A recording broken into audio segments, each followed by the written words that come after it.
During the season of Lent 2012, we're focusing on a popular devotion from many years ago of the 7 last words of Jesus as he hung upon the cross.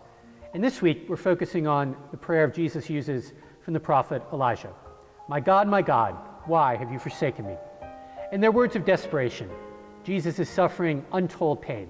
And here he's crying out to God, looking for God in the midst of the agony, in the midst of the pain.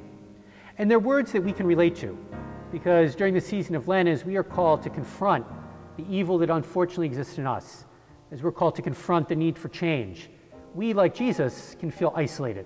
We can feel abandoned. We can feel like God has left the picture. But we also need to remember the second part of that prayer that we don't hear in the scriptures. And that's where Jesus reaffirms his faith, as did Elijah in the Old Testament, that God has not abandoned him, that God is faithful, and that God is there.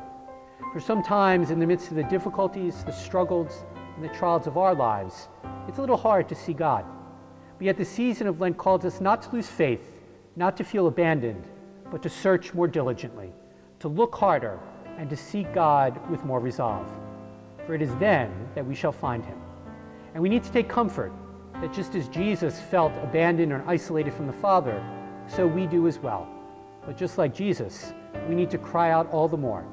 For during this holy season, our God is asking us and is yearning for us to draw nearer to him. And it is only when we recognize how much we need that in our lives that we are able to bridge the gap, that we are able to find and draw nearer to the Lord in our lives, just as Jesus did in his hour of need.